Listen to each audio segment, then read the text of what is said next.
Punjabi radio ਜਵਾਸ ਸੁਣ ਰਹੇ ਸਾਰੇ ਸਰੋਤਿਆਂ ਨੂੰ ਬਲਵਿੰਦਰ ਕੌਰ ਵੱਲੋਂ ਪਿਆਰ ਭਰੀ ਸਤਿ ਸ਼੍ਰੀ ਅਕਾਲ। ਪ੍ਰੋਗਰਾਮ ਖਬਰ ਤੇ ਨਜ਼ਰ ਵਿੱਚ ਹੋਣਗੇ ਸਾਡੇ ਨਾਲ ਬਲਤੇਜ ਪੰਨੂ ਜੀ, ਦੱਸਣਗੇ ਭਾਰਤ ਵਿੱਚ ਪੰਜਾਬ ਦੇ ਵਿੱਚ ਕੀ ਕੁਛ ਵਾਪਰਿਆ। ਖਬਰਾਂ ਤੋਂ ਪਹਿਲਾਂ ਧੰਨਵਾਦ ਕਰਦੇ ਸਾਡੇ ਸਪਾਂਸਰ ਦਾ, ਜਿਨ੍ਹਾਂ ਨੇ ਇਸ ਪ੍ਰੋਗਰਾਮ ਨੂੰ ਸਪਾਂਸਰ ਕੀਤਾ। ਸਭ ਤੱਕ ਬਚਾਇਆ Avtar Singh, Ranjit Kaur Sidhu, Bakersfield, Sodhi Singh Sacramento, Gurdawar Singh, Manjit Kaur Yuba City, Sukhwinder Singh, Jasvir Kaur Fremont, Bahadur Singh Gill Fowler, Satnam Singh Shergill, Salma, Gurdeep Singh Birdi, Clovis, Khalsa insurance agency San Jose, ਜਿਨ੍ਹਾਂ ਦਾ phone number 4082722500, Chicago pizza with twist, ਜਿਨ੍ਹਾਂ ਤੋਂ ਹਰ ਇੱਕ ਤਰ੍ਹਾਂ ਦਾ ਪੀਜ਼ਾ ਆਰਡਰ ਕਰ ਸਕਦੇ ਹੋ। ਪੀਜ਼ਾ ਆਰਡਰ ਕਰਨ ਲਈ ਵਿਜ਼ਿਟ ਕਰ ਸਕਦੇ ਹੋ www.chicagopizzatwist.com। 15% ਆਫ ਲੈਣ ਲਈ ਕੋਡ ਵਰ ਸਕਦੇ ਹੋ 1313। ਬਹੁਤ ਬਹੁਤ ਧੰਨਵਾਦ ਕਰਦੇ ਹਾਂ ਪ੍ਰੋਗਰਾਮ ਨੂੰ ਸਪਾਂਸਰ ਕੀਤਾ, ਸਭ ਤੱਕ ਪਹੁੰਚਾਇਆ। ਸਾਡੇ ਨਾਲ ਜੁੜ ਚੁੱਕੇ ਨੇ ਬਲਤੇਜ ਪੰਨੂ ਜੀ, ਸਤਿ ਸ਼੍ਰੀ ਅਕਾਲ, ਸਵਾਗਤ ਹੈ ਜੀ। ਸਤਿ ਸ਼੍ਰੀ ਅਕਾਲ ਜੀ, ਧੰਨਵਾਦ ਜੀ, ਬਹੁਤ ਮਿਹਰਬਾਨੀ।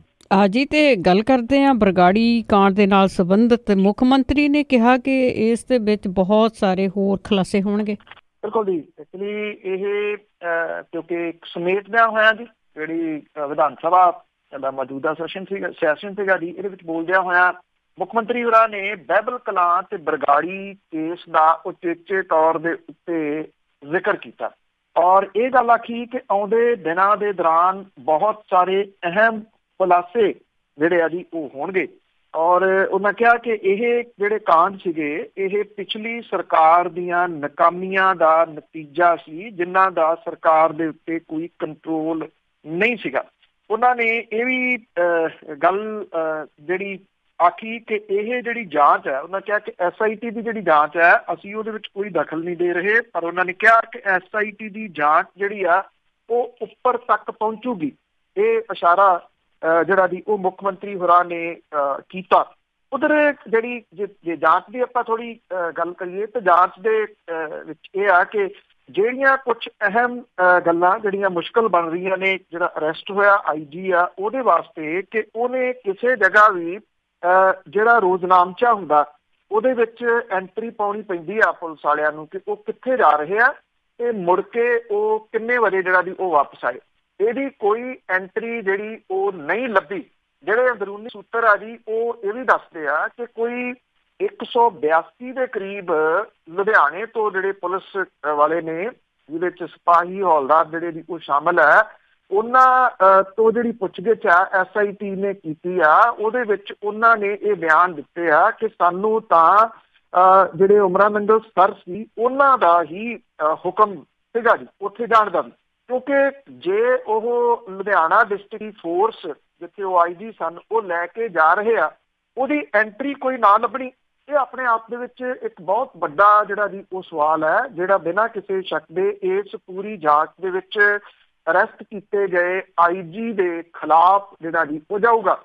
ਔਰ ਪੰਜਾਬ ਦੇ ਵਿੱਚ ਜਿਹੜਾ ਸਭ ਤੋਂ ਵੱਡੀ ਜਿਹੜੀ ਗੱਲ ਇਹੀ ਤੁਰੀ ਹੋਈ ਆ ਕਿ ਅਗਲਾ ਨੰਬਰ ਜਿਹੜਾ ਜੀ ਉਹ ਕਿਹਦਾ, ਕੀ ਉਹ ਸਾਬਕਾ ਜਿਹੜੇ DGP ਨੇ ਉਹਨਾਂ ਤੋਂ ਪੁੱਛਗਿੱਛ ਅਗਲੀ ਜਿਹੜੀ ਹੋਊਗੀ, ਜਾਂ ਫਿਰ ਕੁਛ ਜਿਹੜੇ ਸੂਤਰ ਆ ਜੀ ਉਹ ਇਹ ਵੀ ਦੱਸਦੇ ਆ ਵੀ ਇਹ ਕ੍ਰਾਸ ਵੀ ਹੋ ਸਕਦਾ ਤੇ ਡਾਇਰੈਕਟ ਜਿਹੜੀ ਜਾਂਚ ਹੈ ਉਹ ਪ੍ਰਧਾਨ ਸਾਹਿਬ ਵੱਲ ਨੂੰ ਜਾ ਸਕਦੀ ਹੈ। ਪ੍ਰਧਾਨ ਸਾਹਿਬ ਜਿਹੜੇ ਅਕਾਲੀ ਦਲ ਦੇ ਹੈਗੇ ਆ, ਠੀਕ ਹੈ ਜੀ। ਤੇ ਅੱਗੇ ਜਾਂਚ ਟੀਮ ਵੱਲੋਂ ਸੁਖਬੀਰ ਬਾਦਲ ਦੇ ਦੋਸਤ ਦੇ ਘਰ ਤੇ ਛਾਪਾ।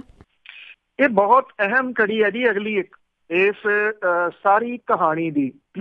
ਇੱਕ ਤਾਂ ਜਿਹੜੇ ਲੋਕ, ਕਿਉਂਕਿ ਜਦੋਂ ਇਹ ਅਦਾਲਤ ਦੇ ਵਿੱਚ ਪੇਸ਼ ਕੀਤਾ ਜਾ ਰਿਹਾ ਤੇ ਅਕਾਲੀ ਦਲ ਜਿਹੜਾ ਜੀ ਉਹ ਬਹੁਤ ਨੇੜੇ ਤੋਂ ਨਿਗਾਹ ਰੱਖ ਰਿਹਾ ਇਸ ਸਾਰੀ ਜਾਂਚ ਦੇ ਉੱਤੇ ਔਰ ਕੀ ਕੁਛ ਜਿਹੜਾ ਜੀ ਉਹ ਹੋ ਰਿਹਾ। ਔਰ ਉਦੋਂ ਅਗਲੀ ਜਿਹੜੀ ਨਿਗਾਹ ਹੈ ਜੀ ਉਹ ਰੱਖੀ ਜਾ ਰਹੀ ਆ SIT ਦੇ ਵੱਲੋਂ।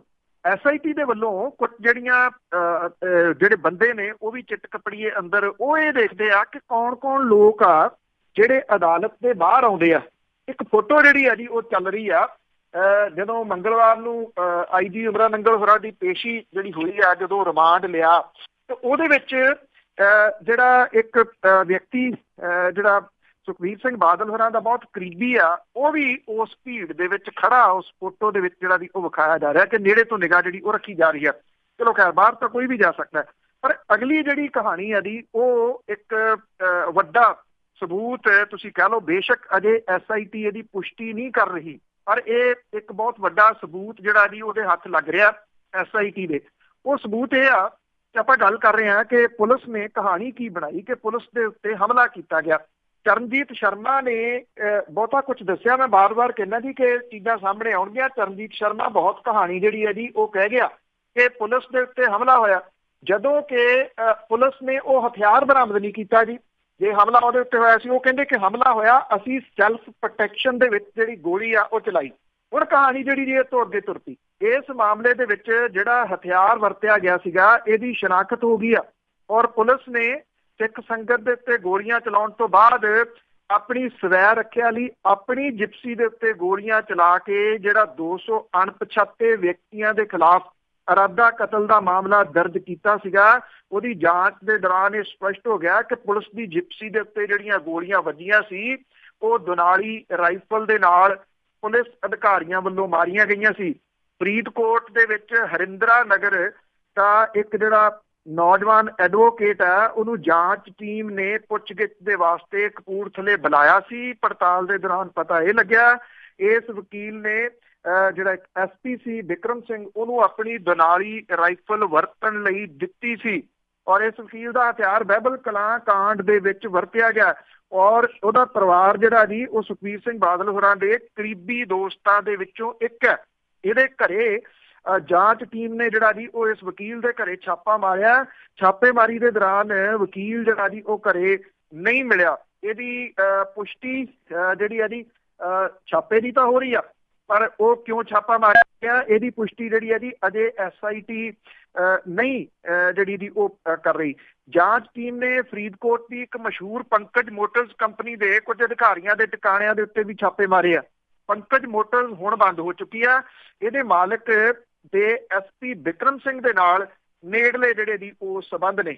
ਜਾਂਚ ਟੀਮ ਦੀ ਸਖਤੀ ਤੋਂ ਬਾਅਦ ਫਰੀਦਕੋਟ ਜ਼ਿਲ੍ਹੇ ਦਾ ਇੱਕ ਸਾਬਕਾ ਅਕਾਲੀ ਵਿਧਾਇਕ ਰੂਪੋਸ਼ ਹੋ ਗਿਆ, ਔਰ ਉਹ ਜਿਹੜਾ ਦੀ ਉਹ ਲੱਭ ਨਹੀਂ ਰਿਹਾ। ਜਿਵੇਂ ਮੈਂ ਤੁਹਾਨੂੰ ਦੱਸਿਆ ਕਿ ਜਿਹੜੀ SIT ਆ ਉਹ ਬੜੀ ਨੇੜੇ ਤੋਂ ਸਾਰੀ ਸਰਗਰਮੀ ਨੂੰ ਜਿਹੜੀ ਉਹ ਦੇਖ ਰਹੀ ਹੈ ਕਿ ਕੌਣ ਜਿਹੜਾ ਦੀ ਉਹ ਉੱਥੇ ਆ ਰਿਹਾ, ਇਹ ਜਿਹੜਾ ਦੀ ਉਹ ਪਤਾ ਲਾਉਣ ਦੇ ਵਾਸਤੇ, ਕਿਉਂਕਿ ਖਾਸ ਦੂਤ ਜਿਹੜੇ ਇਹਨਾਂ ਦੇ ਅਦਾਲਤ ਦੇ ਬਾਹਰ ਤੇ ਨੇੜੇ ਤੇੜੇ ਨੇ, ਔਰ ਉਹ ਜਿਹੜੇ ਉਹਨਾਂ ਦੇ ਅਫਸਰ ਨੇ ਉਹਨਾਂ ਤੋਂ ਅੰਦਰੋਂ ਅੰਦਰੀ ਪੁੱਛਣ ਦੀ ਕੋਸ਼ਿਸ਼ ਜਿਹੜੀ ਆ ਦੀ ਉਹ ਕਰਦੇ ਆ, ਕੀ ਹੋਇਆ ਅੰਦਰੋਂ ਕੀ ਜਿਹੜਾ ਦੀ ਉਹ ਲੱਭਿਆ। ਪਰ ਇਹ ਗੱਲਾਂ ਚਲੋ ਬਾਅਦ ਦੇ ਵਿੱਚ, ਇਹ ਜਿਹੜੀ ਹਥਿਆਰ ਵਾਲੀ ਜਿਹੜੀ ਪੁਸ਼ਟੀ ਹੋ ਗਈ ਆ, ਇਹ ਆਪਣੇ ਆਪ ਦੇ ਵਿੱਚ ਇੱਕ ਵੱਡੀ ਪ੍ਰਾਪਤੀ SIT ਦੀ ਜਿਹੜੀ ਜੀ ਉਹ ਕਹੀ ਜਾ ਸਕਦੀ ਆ। ਪਹਿਲੀ ਖਬਰ ਦੇ ਐਂਡ ਦੇ ਵਿੱਚ ਜਿੱਥੇ ਮੈਂ ਕੀਤਾ ਸੀਗਾ ਜੀ ਕਹਾਣੀ, ਉੱਥੇ ਹੀ ਫੇਰ ਐਂਡ ਹੁੰਦੀ ਜੀ। ਦੇਖੋ ਕਿੱਥੇ ਕਿੱਥੇ ਦੋਸਤ ਵਰਤੇ ਜਾਂਦੇ ਆ। ਤੇ ਅੱਗੇ 5 ਮੈਂਬਰੀ ਕਮੇਟੀ ਦੀ ਜੇ ਗੱਲ ਕਰੀਏ ਜੋ ਮੋਰਚੇ ਪ੍ਰਤੀ ਬਣੀ ਆ, ਉਹਨਾਂ ਨੇ ਆਪਣੇ ਧਰਨੇ ਲਾਉਣੇ ਸ਼ੁਰੂ ਕਰ ਦਿੱਤੇ। ਜੀ ਬਰਗਾੜੀ ਇਨਸਾਫ ਮੋਰਚੇ ਨੂੰ ਅਧੂਰਾ ਕਰਾਰ ਦਿੰਦਿਆਂ ਹੋਇਆ 5 ਮੈਂਬਰੀ ਬਰਗਾੜੀ ਇਨਸਾਫ ਮੋਰਚਾ ਕਮੇਟੀ ਜਿਹੜੀ ਸੀਗੀ ਜੀ, ਉਹਦੇ ਵੱਲੋਂ ਬੰਦੀ ਸਿੱਖਾਂ ਦੀ ਰਿਹਾਈ ਦੀ ਮੰਗ ਤੇ ਬਾਕੀ ਮੁੱਦਿਆਂ ਨੂੰ ਲੈ ਕੇ ਮੋਰਚੇ ਦਾ ਦੂਜਾ ਪੜਾਅ ਜਿਹੜਾ ਜੀ ਉਹ ਸ਼ੁਰੂ ਕੀਤਾ ਗਿਆ, ਔਰ ਇਹਦੇ ਤਹਿਤ ਕੇਂਦਰੀ ਜੇਲ੍ਹ ਜਿਹੜੀ ਅੰਮ੍ਰਿਤਸਰ ਹੈ ਉਹਦੇ ਬਾਹਰ ਧਰਨਾ ਦਿੱਤਾ ਗਿਆ। ਇਸ ਧਰਨੇ ਦੇ ਵਿੱਚ ਹੈਰਾਨੀਜਨਕ ਤਰੀਕੇ ਦੇ ਨਾਲ ਮੁਤਵਾਜ਼ੀ ਜਥੇਦਾਰ ਤੇ ਉਹਨਾਂ ਦੇ ਸਹਿਯੋਗੀ ਸ਼ਾਮਲ ਨਹੀਂ ਹੋਏ। ਮੋਰਚੇ ਦਾ ਦੂਜਾ ਪੜਾਅ ਸ਼ੁਰੂ ਕਰਦਿਆਂ ਹੋਇਆ 5 ਮੈਂਬਰੀ ਕਮੇਟੀ ਨੇ ਕਿਹਾ ਕਿ ਸਰਕਾਰ ਨੂੰ ਸਿੱਖ ਮੰਗਾਂ ਮੰਨਣ ਵਾਸਤੇ 15 ਫਰਵਰੀ ਤੱਕ ਅਲਟੀਮੇਟਮ ਦਿੱਤਾ ਗਿਆ ਸੀ। ਸਰਕਾਰ ਨੇ ਕੋਈ ਹੁੰਗਾਰਾ ਨਹੀਂ ਭਰਿਆ। ਇਹ ਰੋਸਮਈ ਜਿਹੜਾ ਧਰਨਾ ਸੀਗਾ ਕੇਂਦਰੀ ਜੇਲ੍ਹ ਦੇ ਬਾਹਰ ਦਿੱਤਾ ਗਿਆ। ਜੇਲ੍ਹ ਅੰਦਰ ਬੰਦ ਔਰ ਜਿਹੜਾ ਸਰਬੱਤ ਖਾਲਸਾ ਸੀ ਉਹਦੇ ਵਿੱਚ ਥਾਪੇ ਗਏ ਜਥੇਦਾਰ ਜਗਤਾਰ ਸਿੰਘ ਹਵਾਰਾ ਦੇ ਵੱਲੋਂ ਗਠਿਤ ਜਿਹੜੀ 5 ਮੈਂਬਰੀ ਕਮੇਟੀ ਆ, ਉਹਦੇ ਮੈਂਬਰ ਜਿਹੜੇ ਜੀ ਇਸ ਦੇ ਵਿੱਚ ਸ਼ਾਮਲ ਸਨ। ਇਸ ਧਰਨੇ ਦੇ ਵਿੱਚ ਸ਼੍ਰੋਮਣੀ ਕਮੇਟੀ ਦੇ ਵੱਲੋਂ ਬਰਤਰਫ ਕੀਤੇ ਗਏ 5 ਪਿਆਰੇ ਜਿਹੜੇ ਜੀ ਉਹਨਾਂ ਨੇ ਵੀ ਸਮਰਥਨ ਦਿੱਤਾ, ਔਰ ਕੁਝ ਜਿਹੜੀਆਂ ਜੀ ਲੋਕ ਜਿਹੜੇ ਸਿਆਸੀ ਪਾਰਟੀਆਂ ਨਾਲ ਜੁੜੇ ਹੋਏ ਉਹ ਵੀ ਇਸ ਧਰਨੇ ਦੇ ਵਿੱਚ ਜਿਹੜਾ ਜੀ ਉਹ ਸ਼ਾਮਲ ਸੀਗੇ। ਬਰਗਾੜੀ ਇਨਸਾਫ ਮੋਰਚਾ ਦੇ ਮੁੱਖ ਪ੍ਰਬੰਧਕ ਰਹੇ ਮੁਤਵਾਜ਼ੀਦਾਰ ਧਿਆਨ ਸਿੰਘ ਮੰਡ, ਬਲਜੀਤ ਸਿੰਘ ਦਾਦੂਵਾਲ, ਸਿਮਰਨਜੀਤ ਮਾਨ, ਅਕਾਲੀ ਦਲ ਯੂਨਾਈਟਿਡ, ਇਹ ਸਾਰੇ ਗੈਰ ਹਾਜ਼ਰ ਸੀਗੇ। ਕਮੇਟੀ ਦੇ ਆਗੂਆਂ ਨੇ ਕਿਹਾ ਕਿ ਗ੍ਰੰਥ ਸਾਹਿਬ ਦੀ ਬੇਅਦਬੀ ਮਾਮਲੇ ਵਿੱਚ ਬਾਕੀ ਰਹਿੰਦੇ ਮੁਲਜ਼ਮਾਂ ਦੀ ਗ੍ਰਿਫਤਾਰੀ ਤੁਰੰਤ ਕੀਤੀ ਜਾਵੇ, ਔਰ ਸਾਜ਼ਿਸ਼ਕਰਤਾ ਵਜੋਂ ਡੇਰਾ ਸਿਰਸਾ ਦੇ ਮੁਖੀ ਦੇ ਖਿਲਾਫ ਕਾਨੂੰਨੀ ਕਾਰਵਾਈ ਕੀਤੀ ਜਾਵੇ, ਔਰ ਬਹਿਬਲ ਕਲਾਂ ਗੋਲੀकांड ਦੇ ਵਿੱਚ ਸਾਬਕਾ DGP ਤੇ ਬਾਦਲਾਂ ਨੂੰ ਕਾਨੂੰਨੀ ਘੇਰੇ ਦੇ ਲੈ ਕੇ ਜਿਹੜੀ ਅਦਾਲਤੀ ਕਾਰਵਾਈ ਆ ਉਹ ਕੀਤੀ ਜਾਵੇ। ਅਗਲੇ ਜਿਹੜੇ ਧਰਨੇ ਨੇ ਜੀ ਉਹ ਵੱਖ-ਵੱਖ ਜੇਲ੍ਹਾਂ ਦੇ ਬਾਹਰ ਆਉਂਦੇ ਦਿਨਾਂ ਦੇ ਦੌਰਾਨ ਇਸ 5 ਮੈਂਬਰੀ ਕਮੇਟੀ ਦੇ ਵੱਲੋਂ ਲਾਏ ਜਾਣਗੇ। ਅੱਗੇ ਆਪਾਂ ਗੱਲ ਕਰਦੇ ਹਾਂ ਜੀ ਕਿ ਜਿਸ ਤਰ੍ਹਾਂ ਪਹਿਲਾਂ ਵੀ ਆਪਾਂ ਹਥਿਆਰਾਂ ਦੀਆਂ ਗੱਲਾਂ ਕਰਦੇ ਹਾਂ ਕਿ ਬਹੁਤ ਜ਼ਿਆਦਾ ਆ ਪੰਜਾਬ ਦੇ ਵਿੱਚ ਨਸ਼ਾ ਤਸਕਰ ਬਹੁਤ ਆ, ਤੇ ਪਰ ਨਸ਼ਾ ਤਸਕਰਾਂ ਵੱਲੋਂ ਹੀ ਕਹਿੰਦੇ ਪੁਲਿਸ ਟੀਮ ਦੇ ਉੱਤੇ ਹਮਲਾ। ਕੱਲ੍ਹ ਜਦੋਂ ਪੰਜਾਬ ਦੇ ਮੁੱਖ ਮੰਤਰੀ ਕੈਪਟਨ ਅਮਰਿੰਦਰ ਸਿੰਘ ਹੋਰੀ ਵਿਧਾਨ ਸਭਾ ਨੂੰ ਸੰਬੋਧਨ ਕਰ ਰਹੇ ਸੀ ਤਾਂ ਉਹਨਾਂ ਨੇ ਇਹ ਗੱਲ ਆਖੀ ਕਿ ਜਿਹੜੇ ਨਸ਼ਾ ਤਸਕਰ ਨੇ ਉਹਨਾਂ ਦੇ ਨਾਮ ਦੱਸੋ, ਕਾਰਵਾਈ ਅਸੀਂ ਕਰਾਂਗੇ। ਇੱਕ ਵੀਡੀਓ ਮੈਂ ਫੇਸਬੁੱਕ ਦੇ ਉੱਤੇ ਜਿਹੜੀ ਜੀ ਪੋਸਟ ਕੀਤੀ ਆ, ਅੰਮ੍ਰਿਤਸਰ ਡਿਸਟ੍ਰਿਕਟ ਦਾ ਹੈ ਨੌਜਵਾਨ, ਬਹੁਤ ਕੁਝ ਉਹ ਦੱਸੀ ਜਾਂਦਾ ਕਿ ਉਹਨੂੰ ਨਸ਼ੇ ਤੇ ਕਿਹਨੇ ਲਾਇਆ, ਕਿੱਥੇ ਕਿੱਥੇ ਨਸ਼ਾ ਜਿਹੜਾ ਜੀ ਉਹ ਵਿਕਦਾ। ਉਹਦੀ ਬੜੀ ਇੱਕ ਭਾਵਕ ਜਿਹੜੀ ਜੀ ਉਹ ਕਹਾਣੀ ਹੈ ਕਿ ਇੰਨਾ ਪੜ੍ਹਿਆ ਲਿਖਿਆ ਜਿਹੜਾ ਜੀ ਉਹ ਇਸ ਤਰੀਕੇ ਦੇ ਨਾਲ ਨਸ਼ੇ ਦੇ ਉੱਤੇ ਕਿਉਂ ਲੱਗ ਗਿਆ। ਜਦੋਂ ਜਿਹੜਾ ਜੀ ਸਵਾਲ ਇਹ ਆ ਕਿ ਇਹ ਫੜੇ ਕਿਉਂ ਨਹੀਂ ਜਿਹੜਾ ਜੀ ਉਹ ਜਾਂਦੇ, ਕਿਉਂਕਿ ਪਿਛਲੀ ਜਿਹੜੀ ਸਰਕਾਰ ਸੀ ਉਹ ਤਾਂ ਇਹ ਮੰਨਦੀ ਨਹੀਂ ਸੀ ਕਿ ਪੰਜਾਬ ਦੇ ਵਿੱਚ ਨਸ਼ਾ, ਉਹ ਇੱਕੋ ਗੱਲ ਕਹਿੰਦੀ ਸੀ ਪੰਜਾਬ ਨੂੰ ਬਦਨਾਮ ਕੀਤਾ ਜਾ ਰਿਹਾ, ਪੰਜਾਬ ਦੇ ਵਿੱਚ ਕੋਈ ਨਸ਼ਾ ਜਿਹੜਾ ਜੀ ਉਹ ਨਹੀਂ ਹੈਗਾ। ਉਦੋਂ ਅੰਕੜੇ ਬੜੇ ਅਜੀਬ ਦਿੱਤੇ ਜਾਂਦੇ ਹੁੰਦੇ ਸਨ ਕਿ ਆਹ ਦੇਖੋ ਜੀ 0.2% ਜਿਹੜਾ ਜੀ ਉਹ ਨਸ਼ਾ ਕਰਦੇ ਆ, ਇਹਦੇ ਵਿੱਚ ਫੌਜ ਦੀ ਭਰਤੀ ਇੱਧਰ ਉੱਧਰ ਕਈ ਕੁਝ ਜਿਹੜਾ ਜੀ ਉਹ ਦਿਖਾਇਆ ਜਾਂਦਾ ਸੀ। ਉਹੀ ਲੋਕ ਅਕਾਲੀ ਬੀਜੇਪੀ ਵਾਲੇ ਹੁਣ ਇਹ ਗੱਲ ਕਹਿੰਦੇ ਆ ਕਿ ਜੀ ਮੌਜੂਦਾ ਸਰਕਾਰ ਨੂੰ 2 ਸਾਲ ਹੋ ਗਏ, ਨਸ਼ਾ ਇਹਨਾਂ ਤੋਂ ਕੰਟਰੋਲ ਨਹੀਂ ਹੋਇਆ। ਪਹਿਲਾਂ ਤਾਂ ਉਹ ਕਹਿੰਦੇ ਸੀ ਨਸ਼ਾ ਹੈ ਨਹੀਂ, ਹੁਣ ਉਹ ਕਹਿੰਦੇ ਜੀ ਕੰਟਰੋਲ ਨਹੀਂ ਹੋਇਆ। ਜਿਹੜੀ ਅਸਲ ਕਹਾਣੀ ਹੈ ਜੀ ਉਹ ਸਭ ਨੂੰ ਪਤਾ ਹੈ, ਨਸ਼ਾ ਉਸੇ ਤਰੀਕੇ ਦੇ ਨਾਲ ਜਿਹੜਾ ਜੀ ਉਹ ਮਿਲ ਰਿਹਾ, ਉਸੇ ਤਰੀਕੇ ਦੇ ਨਾਲ ਜਿਹੜੀਆਂ ਡੈਥ ਨੇ ਉਹ ਹੋ ਰਹੀਆਂ ਨੇ ਜਿਹੜੀਆਂ ਓਵਰਡੋਜ਼ ਦੇ ਨਾਲ। ਇਹ ਬਠਿੰਡਾ ਤੁਸੀਂ ਦੇਖੋ ਕਿ ਜਿਹੜੇ ਇਹ ਤਸਕਰ ਨੇ ਉਹਨਾਂ ਦੇ ਕਿੰਨੇ ਹੌਸਲੇ ਜਿਹੜੇ ਜੀ ਉਹ ਬੁਲੰਦ ਹੈ। ਬਠਿੰਡਾ ਜ਼ਿਲ੍ਹੇ ਦੇ ਪਿੰਡ ਖੋਖਰ ਦੇ ਵਿੱਚ ਨਸ਼ਾ ਤਸਕਰਾਂ ਨੇ ਲਾਲ ਮਿਰਚਾਂ ਦੇ ਨਾਲ ਪੁਲਿਸ ਟੀਮ ਤੇ ਹਮਲਾ ਬੋਲਤਾ ਜੀ। ਇਹਦੇ ਵਿੱਚ ਇੱਕ ਸਬ ਇੰਸਪੈਕਟਰ ਤੇ ਸਿਪਾਹੀ ਜਿਹੜੇ ਜੀ ਉਹ ਜ਼ਖਮੀ ਹੋਏ ਆ। ਤਸਕਰਾਂ ਦੇ ਪੁਲਿਸ ਪਾਰਟੀ ਤੇ ਭਾਰੂ ਪੈਣ ਤੇ ਇਕੱਠੇ ਹੋਏ ਪਿੰਡ ਦੇ ਲੋਕਾਂ ਨੇ ਪੁਲਿਸ ਦਾ ਬਚਾਓ ਕੀਤਾ। ਇਹ ਅਹਿਮ ਗੱਲ ਹੈ ਜੀ, ਪੁਲਿਸ ਨੂੰ ਬਚਾਇਆ ਪਿੰਡ ਦੇ ਲੋਕਾਂ ਨੇ। ਚਾਰੇ ਪਾਸਿਓਂ ਘਿਰਨ ਤੋਂ ਬਾਅਦ ਤਸਕਰ ਜਿਹੜੇ ਜੀ ਉਹ ਕਾਬੂ ਆ ਗਏ। 1 ਵਜੇ ਤੱਕ, ਰਾਤ ਦੇ 1 ਵਜੇ ਤੱਕ ਪਿੰਡ ਦੇ ਵਿੱਚ ਘਮਸਾਨ ਪੈਂਦਾ ਰਿਹਾ। ਜ਼ਖਮੀ ਸਬ ਇੰਸਪੈਕਟਰ ਹਰਜੀਵਨ ਸਿੰਘ ਤੇ ਸਿਪਾਹੀ ਕਮਲਪ੍ਰੀਤ ਸਿੰਘ ਜਿਹੜਾ ਜੀ ਉਹ ਹਸਪਤਾਲ ਭਰਤੀ ਹੈ ਇਸ ਵੇਲੇ। ਪੁਲਿਸ ਨੇ ਨਸ਼ਾ ਤਸਕਰ ਵਿਸ਼ਾਲ ਕੁਮਾਰ, ਉਹਦੇ ਭਰਾ ਉਮੇਸ਼ ਕੁਮਾਰ, ਉਹਦੀ ਘਰਵਾਲੀ ਬਲਜੀਤ ਕੌਰ, ਉਹਦੀ ਸੱਸ ਹਰਦੀਪ ਕੌਰ, ਡਰਾਈਵਰ ਬਲਵਿੰਦਰ ਸਿੰਘ, ਪ੍ਰਦੀਪ ਕੁਮਾਰ ਜਿਹੜਾ ਡੇਰਾ ਬਸੀ ਦਾ ਰਹਿਣ ਵਾਲਾ, ਇਹਦੇ ਖਿਲਾਫ ਕੇਸ ਦਰਜ ਜਿਹੜਾ ਜੀ ਉਹ ਕਰ ਲਿਆ। 20 ਗ੍ਰਾਮ ਹੈਰੋਇਨ ਵੀ ਇਹਨਾਂ ਤੋਂ ਜਿਹੜੀ ਜੀ ਉਹ ਫੜੀ ਗਈ। ਸਾਰਾ ਟੱਬਰ ਹੀ ਇਸ ਕੰਮ ਤੇ ਜਿਹੜਾ ਜੀ ਉਹ ਲੱਗਿਆ। ਦੱਸਿਆ ਇਹ ਗਿਆ ਕਿ ਪੁਲਿਸ ਨੇ ਜਿਹੜਾ ਸੀਗਾ ਕਰੀਬ 7-8 ਵਜੇ ਸ਼ਾਮ ਦੇ ਜਿਹੜਾ ਸੀਗਾ ਜੀ ਪਿੰਡ ਖੋਖਰ ਦੇ ਐਨ ਵਿਚਕਾਰ ਬਣੇ ਘਰ ਦੇ ਵਿੱਚ ਛਾਪਾ ਜਿਹੜਾ ਜੀ ਉਹ ਮਾਰਿਆ। ਕੁਝ ਵਿਅਕਤੀ ਜਿਹੜੇ ਸੀ ਘਰ ਦੇ ਗੇਟ ਤੇ ਖੜੀ ਇਨੋਵਾ ਗੱਡੀ ਦੇ ਵਿੱਚ ਜਿਹੜਾ ਜੀ ਉਹ ਬਹਿ ਰਹੇ ਸੀ। ਤਸਕਰਾਂ ਨੇ ਜਦੋਂ ਪੁਲਿਸ ਵੇਖੀ ਤਾਂ ਪਹਿਲਾਂ ਉਹਨਾਂ ਪੁਲਿਸ ਮੁਲਾਜ਼ਮਾਂ ਦੇ ਨਾਲ ਧੱਕਾ ਮੁੱਕੀ ਕੀਤੀ, ਫਿਰ ਹਮਲਾ ਜਿਹੜਾ ਸੀਗਾ ਜੀ ਉਹ ਕਰਤਾ ਔਰ ਉਹਨਾਂ ਨੇ ਮਿਰਚਾਂ ਜਿਹੜੀਆਂ ਸੀ ਉਹ ਸੁੱਟਣੀਆਂ ਸ਼ੁਰੂ ਕਰ ਦਿੱਤੀਆਂ ਪੁਲਿਸ ਦੇ ਉੱਤੇ। ਰੌਲਾ ਪੈ ਗਿਆ ਜੀ ਔਰ ਰੌਲਾ ਪੈਣ ਤੋਂ ਬਾਅਦ ਪਿੰਡ ਦੇ ਲੋਕ ਜਿਹੜੇ ਸੀ ਉਹ ਇਕਜੁੱਟ ਹੋ ਗਏ ਔਰ ਪੁਲਿਸ ਦੀ ਹਮਾਇਤ ਦੇ ਵਿੱਚ ਜਦੋਂ ਸਾਰਾ ਪਿੰਡ ਪੈ ਨਿਕਲਿਆ ਤੇ ਫਿਰ ਜਾ ਕੇ ਕਿਤੇ ਜਿਹੜੇ ਤਸਕਰ ਸੀਗੇ ਉਹ ਢਿੱਲੇ ਪਏ। ਇਹ ਦੱਸਿਆ ਜਾ ਰਿਹਾ ਕਿ ਵਿਸ਼ਾਲ ਕੁਮਾਰ ਪਹਿਲਾਂ ਸ਼ੀਸ਼ੀਆਂ ਵੇਚਦਾ ਸੀ, ਹੁਣ ਪੈਰੋਲ ਤੇ ਆਇਆ, ਉਸ ਤੋਂ ਬਾਅਦ ਤਸਕਰੀ ਦੇ ਕਾਰੋਬਾਰ ਦੇ ਵਿੱਚ ਲੱਗ ਗਿਆ, ਚਿੱਟਾ ਵੇਚਣ ਲੱਗ ਗਿਆ ਜੀ। ਪਿੰਡ ਖੋਖਰ ਦੀ ਜਿਹੜੀ ਸਰਪੰਚ ਹੈ ਉਹ ਇਹ ਕਹਿੰਦੀ ਕਿ ਇਹਨਾਂ ਲੋਕਾਂ ਨੇ 4-5 ਮਹੀਨੇ ਪਹਿਲਾਂ ਪਿੰਡ ਖੋਖਰ ਦੇ ਵਿੱਚ ਇੱਕ ਮਕਾਨ ਖਰੀਦਿਆ ਸੀਗਾ ਔਰ ਰਾਤ ਦੇ ਵੇਲੇ ਇਹਨਾਂ ਦੇ ਕੋਲੇ ਬਹੁਤੇ ਮੋਟਰਸਾਈਕਲ ਵਾਲੇ ਜਿਹੜੇ ਆਉਂਦੇ ਸੀ ਜਿਨ੍ਹਾਂ ਨੂੰ ਅੱਗੋਂ ਇਹ ਜਿਹੜਾ ਜੀ ਉਹ ਸਪਲਾਈ ਦਿੰਦਾ ਸੀਗਾ। ਇਹ ਤੁਸੀਂ ਦੇਖੋ ਜੇ ਪਿੰਡ ਦੇ ਲੋਕ ਜਾਂ ਪਿੰਡਾਂ ਦੇ ਲੋਕ ਜਿਹੜੀ ਉਹ ਤਾਂ ਇਕਜੁੱਟ ਹੋ ਜਾਂਦੇ ਨੇ, ਉਹ ਤਾਂ ਇਕਜੁੱਟ ਹੋਣ ਲੱਗੇ ਕੁਝ ਸਮਾਂ ਲਾਉਂਦੇ ਆ, ਪਰ ਪਿੰਡ ਦੇ ਲੋਕ, ਪਿੰਡਾਂ ਦੇ ਲੋਕਾਂ ਦੇ ਲੋਕ ਅੱਜ ਵੀ ਜਿਹੜਾ ਜੀ ਸਵਾਲ ਕਰਦੇ ਆ ਕਿ ਉਹ ਮੁਹਿੰਮ ਦਾ ਜਿਹੜਾ ਜੀ ਉਹ ਕੀ ਬਣਿਆ। ਮੁਹਿੰਮ ਤਾਂ ਜਾਗਰੂਕ ਕਰਨ ਦੇ ਵਾਸਤੇ ਸੀ ਨਾ ਜੀ।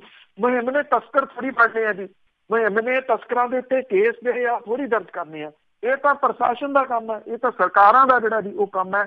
ਸਰਕਾਰਾਂ ਜਦੋਂ ਢਿੱਲੀਆਂ ਪੈ ਜਾਂਦੀਆਂ ਪ੍ਰਸ਼ਾਸਨ ਢਿੱਲਾ ਪੈ ਜਾਂਦਾ, ਪ੍ਰਸ਼ਾਸਨ ਢਿੱਲਾ ਪੈਂਦਾ ਪੁਲਿਸ ਢਿੱਲੀ ਪੈ ਜਾਂਦੀ ਹੈ। ਜਿਹੋ ਜਿਹਾ ਸਹਿਯੋਗ ਇਸ ਪਿੰਡ ਵਾਲਿਆਂ ਤੋਂ ਪੁਲਿਸ ਨੇ ਲਿਆ ਜਾਂ ਪੁਲਿਸ ਨੂੰ ਦਿੱਤਾ ਹੈ, ਇਹੋ ਜਿਹਾ ਸਹਿਯੋਗ ਤਾਂ ਹਰ ਪਿੰਡ ਦੇਣ ਦੇ ਵਾਸਤੇ ਤਿਆਰ ਹੈ, ਬਸ਼ਰਤੇ ਉਹਦੇ ਉੱਤੇ ਇਮਾਨਦਾਰੀ ਦੇ ਨਾਲ ਕਾਰਵਾਈ ਹੋਵੇ। ਬਿਲਕੁਲ ਜੀ, ਸਰਕਾਰਾਂ ਤੇ ਤਸਕਰਾਂ ਦੇ ਨਾਲ ਰਲੀਆਂ ਹੋਈਆਂ ਆ, ਲੋਕੀ ਤਾਂ ਮਦਦ ਕਰਦੇ ਆ। ਤੇ ਅੱਗੇ ਗੱਲ ਕਰਦੇ ਆ ਜੀ ਜਲਿਆਂਵਾਲੇ ਬਾਗ ਦੇ ਕਾਂਡ ਦੀ, ਤੇ ਸੰਕੇਤ ਮਿਲਦੇ ਨੇ ਕਿ ਜਿਹੜੀ ਬ੍ਰਿਟਨ ਦੀ ਸਰਕਾਰ ਆ ਉਹ ਮਾਫੀ ਮੰਗਣ ਦੇ ਰੋਲ ਵਿੱਚ। ਇੱਕ ਤਾਂ ਵੀ ਇੱਥੇ ਜਿਹੜਾ ਹੈ ਪੰਜਾਬ ਦੇ ਵਿੱਚ ਜਿਹੜੀ ਵਿਧਾਨ ਸਭਾ ਜੀ ਉਹਦੇ ਵਿੱਚ ਇਹ ਮਤਾ ਕੱਲ ਜਿਹੜਾ ਜੀ ਉਹ ਪਾਸ ਕੀਤਾ ਗਿਆ ਕਿ ਬ੍ਰਿਟਿਸ਼ ਸਰਕਾਰ ਜਿਹੜੀ ਹੈ ਜੀ ਉਹ ਮਾਫੀ ਮੰਗੇ। ਸਰਬਸੰਮਤੀ ਦੇ ਨਾਲ ਜਿਹੜਾ ਜੀ ਪਾਸ ਕੀਤਾ ਗਿਆ। ਇਹ ਮਤੇ ਇਹਦਾ ਰੀਜ਼ਨ ਤਾਂ ਨਹੀਂ, ਪਰ ਕਿਉਂਕਿ ਨਾਲ ਲੱਗਵਾ ਆ ਔਰ 2019 ਅਪ੍ਰੈਲ ਜਿਹੜਾ ਆ ਰਿਹਾ ਜੀ ਹੁਣ ਇਹਦੇ ਵਿੱਚ 100 ਸਾਲ ਜਿਹੜਾ ਜੀ ਹੋ ਜਾਣਾ ਇਸ ਜਿਹੜਾ ਕਾਂਡ ਨੂੰ ਵਾਪਰਿਆ ਹੋਇਆ। 13 ਅਪ੍ਰੈਲ 1919 ਨੂੰ ਜਲਿਆਂਵਾਲਾ ਬਾਗ ਸਾਕੇ ਦੀ ਬ੍ਰਿਟਨ ਸਰਕਾਰ ਦੇ ਵੱਲੋਂ ਰਸਮੀ ਮੁਆਫੀ ਮੰਗਣ ਦੇ ਸੰਕੇਤ ਜਿਹੜੇ ਆ ਜੀ ਉਹ ਦਿਖਾਈ ਦੇ ਰਹੇ ਆ। ਸ਼ਤਾਬਦੀ ਸਮਾਗਮ ਮਨਾਉਣ ਦੇ ਵਾਸਤੇ ਹਾਊਸ ਆਫ ਲਾਰਡਸ ਦੇ ਵਿੱਚ ਬਹਿਸ ਦੇ ਦੌਰਾਨ ਮੰਤਰੀ ਨੇ ਇਹ ਗੱਲ ਜਿਹੜੀ ਆ ਜੀ ਆਖੀ ਆ। ਇਸਲੇ ਸਦਨ ਦੇ ਵਿੱਚ ਅੰਮ੍ਰਿਤਸਰ ਨਰਸੰਘਰਸ਼ ਸ਼ਤਾਬਦੀ ਮੁੱਦੇ ਤੇ ਬਹਿਸ ਦੇ ਦੌਰਾਨ ਬਰਨੈਸ ਅਨਬੇਲ ਗੋਲਡੀ ਨੇ ਢੁਕਵੇਂ ਤੇ ਆਦਰ ਸਹਿਤ ਸਾਕੇ ਦੀ ਸ਼ਤਾਬਦੀ ਮਨਾਉਣ ਦੀ ਯੋਜਨਾ ਦੇ ਬਾਰੇ ਤਸਦੀਕ ਜਿਹੜੀ ਜੀ ਉਹ ਕੀਤੀ ਔਰ ਸਰਕਾਰੀ ਵਿੱਤ ਦੇ ਅਹੁਦੇ ਦੇ ਉੱਤੇ ਤਾਇਨਾਤ ਬਰਨੈਸ ਨੇ ਇਹ ਕਿਹਾ ਜੀ ਕਿ ਉਸ ਵੇਲੇ ਦੀ ਸਰਕਾਰ ਨੇ ਗੋਲ-ਮੋਲ ਤਰੀਕੇ ਦੇ ਨਾਲ ਜ਼ੁਲਮ ਦੀ ਨਖੇਦੀ ਕੀਤੀ ਸੀ, ਪਰ ਉਸ ਤੋਂ ਬਾਅਦ ਵਾਲੀਆਂ ਸਰਕਾਰਾਂ ਨੇ ਮੁਆਫੀ ਨਹੀਂ ਮੰਗੀ। ਉਹਨੇ ਇਹ ਕਿਹਾ ਕਿ ਸਰਕਾਰਾਂ ਸਮਝਦੀਆਂ ਰਹੀਆਂ ਕਿ ਇਤਿਹਾਸ ਨੂੰ ਮੁੜ ਤੋਂ ਨਹੀਂ ਲਿਖਿਆ ਜਾ ਸਕਦਾ। ਉਹਨਾਂ ਨੇ ਯੂਕੇ ਦੇ ਵਿਦੇਸ਼ ਮੰਤਰੀ ਜੇਰਮੀ ਹੰਟ ਦੇ ਵੱਲੋਂ ਸੰਸਦ ਦੇ ਵਿੱਚ ਵਿਦੇਸ਼ ਮਾਮਲਿਆਂ ਬਾਰੇ ਕਮੇਟੀ ਨੂੰ ਪਿਛਲੇ ਸਾਲ ਅਕਤੂਬਰ 'ਚ ਦਿੱਤੇ ਜ਼ੁਬਾਨੀ ਸਬੂਤ ਦਾ ਉਚੇਚੇ ਤੌਰ ਦੇ ਉੱਤੇ ਜ਼ਿਕਰ ਜਿਹੜਾ ਜੀ ਕੀਤਾ। ਉਹਨੇ ਇਹ ਕਿਹਾ ਕਿ ਵਿਦੇਸ਼ ਮੰਤਰੀ ਦੇ ਵੱਲੋਂ ਉਸ ਸਮੇਂ ਦੇ ਹਾਲਾਤ ਦਾ ਜ਼ਿਕਰ ਕੀਤਾ ਗਿਆ ਤੇ ਬਹਿਸ ਦੇ ਦੌਰਾਨ ਆਏ ਵਿਚਾਰਾਂ ਤੋਂ ਮੰਤਰਾਲੇ ਨੂੰ ਜਾਣੂ ਕਰਵਾ ਦਿੱਤਾ ਜਾਊਗਾ। ਭਾਰਤੀ ਮੂਲ ਦੇ ਲਾਰਡ ਜਿਹੜੇ ਨੇ ਜੀ ਰਾਜ ਲੂੰਬਾ ਤੇ ਮੇਘਨਾਥ ਦੇਸਾਈ ਦੇ ਵੱਲੋਂ ਬਹਿਸ ਦੇ ਦੌਰਾਨ ਦਖਲ ਦਿੱਤੇ ਜਾਣ ਤੋਂ ਬਾਅਦ ਜਿਹੜਾ ਜੀ ਇਹ ਜਵਾਬ ਜਿਹੜਾ ਜੀ ਉਹ ਆਇਆ। ਇਸ ਗੱਲ ਦੀ ਪੂਰੀ ਸੰਭਾਵਨਾ ਹੈ ਕਿ ਬ੍ਰਿਟਨ ਜਿਹੜਾ ਜੀ ਉਹ ਇਹਦੀ ਮੁਆਫੀ ਇਹ ਜਿਹੜੀ ਇਹਨੂੰ ਸੈਂਚੁਰੀ ਹੋ ਰਹੀ ਹੈ ਇਸ ਸਾਕੇ ਨੂੰ ਉਦੋਂ ਉਹ ਮੰਗ ਸਕਦਾ ਜੀ ਮੁਆਫੀ ਜੀ। ਇਸੇ ਕਰਕੇ ਤਾਂ ਇਹ ਪਾਸ ਹੋ ਗਿਆ। 1984 ਦੀ ਤਾਂ ਗੱਲ ਨਹੀਂ ਕੀਤੀ ਕਦੀ ਵੀ ਇਹਨਾਂ ਨੇ। ਗੱਲ ਕਰਦੇ ਹਾਂ ਜੀ ਕਸ਼ਮੀਰੀ ਵਿਦਿਆਰਥੀਆਂ ਦੀ ਤੇ ਨਾਲ ਕਸ਼ਮੀਰ ਦੇ ਜਿਹੜੇ ਨਿਊਜ਼ ਪੇਪਰ ਆ ਜਾਂ ਸੋਸ਼ਲ ਮੀਡੀਆ ਆ ਉਹ ਸਿੱਖਾਂ ਦਾ ਧੰਨਵਾਦ ਕਰ ਰਹੇ। ਬਿਲਕੁਲ ਜੀ। ਐਕਚੁਅਲੀ ਜਿਹੜੇ ਦੇਖੋ ਵੱਖੋ ਵੱਖਰੀ ਕਿਸਮ ਦੀਆਂ ਜਿਹੜੀਆਂ ਦੀ ਉਹ ਚੱਲ ਰਹੀਆਂ। ਇੱਕ ਪੱਤਰਕਾਰ ਨੇ ਜੀ ਬਰਖਾ ਦੱਤ ਔਰ ਉਹਨਾਂ ਨੇ ਇੰਨਾ ਕੁ ਜਿਹੜਾ ਜੀ ਉਹ ਲਿਖ ਦਿੱਤਾ ਸੀਗਾ ਜਿਹੜਾ ਸੋਸ਼ਲ ਮੀਡੀਆ ਦੇ ਉੱਤੇ ਕਿ ਕਸ਼ਮੀਰੀ ਵਿਦਿਆਰਥੀ ਜਿਹੜੇ ਨੇ ਉਹਨਾਂ ਦਾ ਵਿਰੋਧ ਕਰਨ ਵਾਲੇ ਕੋਈ ਦੇਸ਼ ਭਗਤ ਨਹੀਂ। ਉਹਦੇ ਮਗਰ ਪੈ ਨਿਕਲੇ ਜੀ। ਇਹ ਜੋ ਗੰਦ ਉਹਦੇ ਬਾਰੇ ਲਿਖਿਆ ਜਾ ਰਿਹਾ ਬਰਖਾ ਦੱਤ ਦੇ ਬਾਰੇ ਦੇ ਵਿੱਚ ਉਹਨੂੰ ਜਿਹੋ ਜਿਹੀਆਂ ਅਸ਼ਲੀਲ ਫੋਟੋਆਂ ਜਿਹੜੀਆਂ ਜੀ ਉਹ ਟੈਗ ਕੀਤੀਆਂ ਜਾ ਰਹੀਆਂ ਨੇ। ਇਹ ਉਹੀ ਲੋਕ ਨੇ ਜੀ ਜਿਹੜੇ ਇੱਕ ਫਿਲਮ ਜਦੋਂ ਲੱਗਣੀ ਸੀਗੀ ਤੇ ਕਹਿੰਦੇ ਜੀ ਉਸ ਫਿਲਮ ਦਾ ਨਾਂ ਇੱਕ ਔਰਤ ਦੇ ਨਾਂ ਦੇ ਉੱਤੇ ਆ ਤੇ ਉਹ ਸਾਡੇ ਵਾਸਤੇ ਤਾਂ ਜਿਹੜਾ ਜੀ ਉਹ ਪੂਜਣਯੋਗ ਹੈ। ਜਦੋਂ ਜੇ ਉਹ ਪੂਜਣਯੋਗ ਸੀ ਤਾਂ ਇਹ ਜਿਹੜੀ ਪੱਤਰਕਾਰ ਹੈ ਉਹ ਵੀ ਔਰਤ ਹੈ। ਉਹਦੇ ਉੱਤੇ ਅਜਿਹਾ ਗੰਦ ਜਿਹੜਾ ਜੀ ਉਹ ਸੁੱਟਣਾ ਉਹ ਕਿਵੇਂ ਜਾਇਜ਼ ਹੋ ਗਿਆ? ਉਹ ਆਪਣੀ ਜਗ੍ਹਾ ਦੇ ਉੱਤੇ ਆ। ਦੂਜੇ ਪਾਸੇ ਪੰਜਾਬ ਦੇ ਵਿੱਚ ਜਿਹੜਾ ਜੀ ਉਹ ਇੱਥੇ ਬਿਲਕੁਲ ਡਿਫਰੈਂਟ ਇੱਕ ਜਿਹੜੀ ਚੀਜ਼ ਆ ਉਹ ਮੁਲਕ ਨੂੰ ਦੱਸੀ ਜਾ ਰਹੀ ਹੈ ਸਿੱਖ ਭਾਈਚਾਰੇ ਦੇ ਵੱਲੋਂ। ਖਾਸ ਤੌਰ ਦੇ ਉੱਤੇ ਕਸ਼ਮੀਰੀ ਵਿਦਿਆਰਥੀਆਂ ਤੇ ਵਪਾਰੀਆਂ ਨੇ ਜਿਹੜਾ ਜੀ ਆਪਣੇ ਵਾਦੀ ਦੇ ਵਿੱਚ ਸੁਰੱਖਿਅਤ ਪੁੱਜਣ ਦੇ ਉੱਤੇ ਸਿੱਖਾਂ ਦਾ ਜਿਹੜਾ ਜੀ ਉਹ ਧੰਨਵਾਦ ਕੀਤਾ। ਖਾਲਸਾ ਏਡ ਜਿਹੜੀ ਜਥੇਬੰਦੀ ਹੈ ਜੀ ਉਹਦਾ ਵੀ ਧੰਨਵਾਦ ਜਿਹੜਾ ਜੀ ਕੀਤਾ ਗਿਆ। ਔਖੀ ਘੜੀ ਦੇ ਵਿੱਚ ਇੱਥੇ ਸੁਹਾਣਾ ਦੇ ਵਿੱਚ ਗੁਰਦੁਆਰਾ ਹੈ ਜੀ ਮੋਹਾਲੀ ਦੇ ਵਿੱਚ ਪੈਂਦਾ ਜਿਹੜਾ ਜੀ ਉੱਥੇ ਇਹਨਾਂ ਦੇ ਰਹਿਣ ਸਹਿਣ ਦਾ ਇੰਤਜ਼ਾਮ ਕੀਤਾ ਗਿਆ, ਰੋਟੀ ਪਾਣੀ ਦਾ ਇੰਤਜ਼ਾਮ ਕੀਤਾ ਗਿਆ। ਇੱਥੇ ਕੈਪਟਨ ਚੰਨਨ ਸਿੰਘ ਸਿੱਧੂ ਹੋਰੀ ਨੇ ਜੀ ਉਹ ਉਹਨਾਂ ਦੇ ਸਾਥੀ ਜਿਹੜੇ ਨੇ ਜੀ ਉਹਨਾਂ ਨੇ ਬੱਸਾਂ ਦਾ ਪ੍ਰਬੰਧ ਕੀਤਾ ਪੱਲਿਓਂ ਔਰ ਇਹਨਾਂ ਨੂੰ ਉਹਨਾਂ ਦੇ ਘਰਾਂ ਤੱਕ ਜਿਹੜਾ ਜੀ ਉਹ ਤੋਰਿਆ। ਪੁਲਵਾਮਾ ਹਮਲੇ ਤੋਂ ਬਾਅਦ ਸਿੱਖ ਭਾਈਚਾਰੇ ਨੇ ਨਾ ਸਿਰਫ ਇਹਨਾਂ ਨੂੰ ਪੰਜਾਬ ਦੇ ਵਿੱਚ ਸੁਰੱਖਿਆ ਦਿੱਤੀ ਸਗੋਂ ਉਹਨਾਂ ਨੂੰ ਪਨਾਹ ਦਿੱਤੀ। ਰਹਿਣ ਸਹਿਣ ਦਾ ਉਹਨਾਂ ਦਾ ਇੰਤਜ਼ਾਮ ਜਿਹੜਾ ਜੀ ਉਹ ਕੀਤਾ। ਸੈਂਕੜੇ ਵਿਦਿਆਰਥੀ ਨੇ ਜਿਨ੍ਹਾਂ ਨੇ ਇੰਟਰਨੈਟ ਦਾ ਹੁਣ ਜਿਹੜਾ ਜੀ ਉਹ ਰੁੱਖ ਕੀਤਾ ਔਰ ਸਿੱਖਾਂ ਦਾ ਧੰਨਵਾਦ ਕੀਤਾ। ਇੱਕ ਸਿੱਖ ਦੇ ਵੱਲੋਂ ਡੁੱਬ ਰਹੇ ਕਸ਼ਮੀਰੀ ਨੂੰ ਬਚਾਉਣ ਲਈ ਵਧਾਏ ਗਏ ਹੱਥ ਵਾਲਾ ਕਾਰਟੂਨ ਹਿੱਟ ਹੋ ਰਿਹਾ ਜੀ। ਕਾਰਟੂਨਿਸਟ ਸੁਹੇਲ ਨਕਸ਼ਬੰਦੀ ਨੇ ਟਵੀਟ ਕਰਕੇ ਕਿਹਾ ਕਿ ਸਰਦਾਰ ਦਾ ਮਤਲਬ ਹੈ ਆਗੂ, ਜਿਹੜਾ ਅਜਿਹਾ ਰਾਹ ਦਸੇਰਾ ਹੁੰਦਾ ਹੈ ਜਿਹੜਾ ਸਿਰਫ ਨਸੀਹਤਾਂ ਨਹੀਂ ਕਰਦਾ ਸਗੋਂ ਅਮਲੀ ਰੂਪ ਦੇ ਵਿੱਚ ਉਹਨੂੰ ਅੰਜਾਮ ਵੀ ਦਿੰਦਾ। ਹਰ ਥਾਂ ਤੇ ਸਹਾਇਤਾ ਦਾ ਹੱਥ ਵਧਾਉਣ ਵਾਲਿਆਂ ਨੂੰ ਸਿਜਦਾ। ਉਹਨੇ ਇਹ ਗੱਲ ਜਿਹੜੀ ਕਾਰਟੂਨ ਦੇ ਉੱਤੇ ਜਿਹੜੀ ਹੈ ਜੀ ਉਹ ਲਿਖੀ ਹੈ। ਪੰਜਾਬ ਦੇ ਮੁੱਖ ਮੰਤਰੀ ਹੋਰਾਂ ਨੇ ਵੀ ਕਸ਼ਮੀਰੀ ਵਿਦਿਆਰਥੀਆਂ ਦੀ ਸਹਾਇਤਾ ਲਈ ਅੱਗੇ ਆਉਣ ਦੇ ਵਾਸਤੇ ਜਿਹੜਾ ਸਿੱਖ ਭਾਈਚਾਰਾ ਜੀ ਉਹਦਾ ਧੰਨਵਾਦ ਕੀਤਾ ਔਰ ਉਹਦੀ ਸ਼ਲਾਘਾ ਜਿਹੜੀ ਹੈ ਜੀ ਉਹ ਕੀਤੀ ਆ। ਉਹਨਾਂ ਨੇ ਕਿਹਾ ਕਿ ਕਿਸੇ ਬੇਕਸੂਰ ਦੇ ਉੱਤੇ ਕੋਈ ਹਮਲਾ ਜਿਹੜਾ ਜੀ ਉਹ ਨਹੀਂ ਹੋਣ ਦਿੱਤਾ ਜਾਊਗਾ।